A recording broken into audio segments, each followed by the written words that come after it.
Would you be concerned about a chemical that has well-known uses in industrial solvents, nuclear facilities, performance-enhancing drugs for athletes, biological and chemical weapons, also used in animal research and in pesticide production and distribution? Would you be alarmed that this chemical also is present in your home as an additive in baby food, in cough mixture, oven cleaners, shampoo and shaving creams, in bath bubble products marketed at children?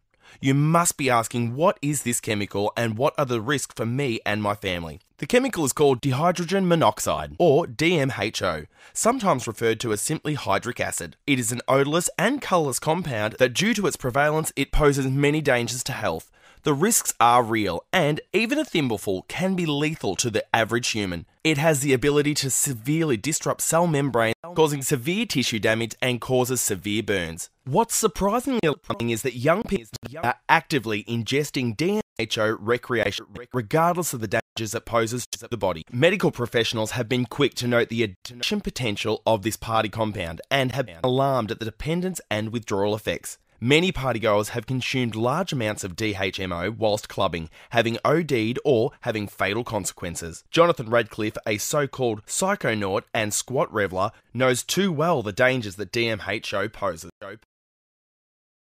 D, as it's called on the street, has been in my life since I was a youngster. I mean, at like parties, you'd see, when I was a kid, family, friends, and people, you know, they'd be going off their heads on it, and it just seemed, you know, normal or natural. And for that reason, I always thought, you know, that it wasn't really a bad thing to do, you know. I mean, at the start, man, at the start, it was great. I mean, I get on the D's all the time, you know. I'd be able to stay up all night, I'd be able to dance all night, I'd just be able to party non-stop, and it was just so great with other substances. But in the end, you gotta come down, don't you? You gotta come down, and then the withdrawals start. First, I'd feel really tired and not myself, and sort of a bit angsty, and then, you know, you get nauseous. And after you get nauseous, after a while, you fall into a delirium, and in the end, you're just plain faint. Just fainted. And, you know, there's only one way out of it, and that was to get back on the train again, get back on the D's, you know. And I could only really ever go about 3 days without any dihydrogen monoxide.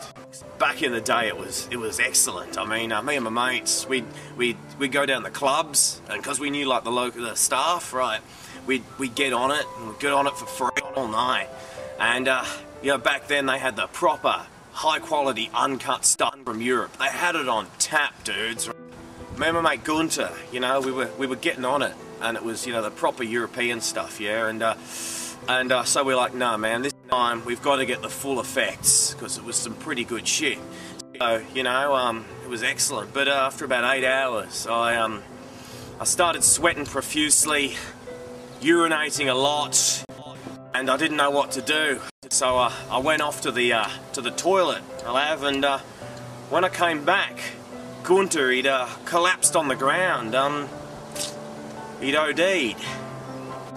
We both ended up at the hospital suffering from DHMO overdoses, and Gunter, he passed away that night. I mean, the doctor said that he'd been suffering from dilutional hyponatremia.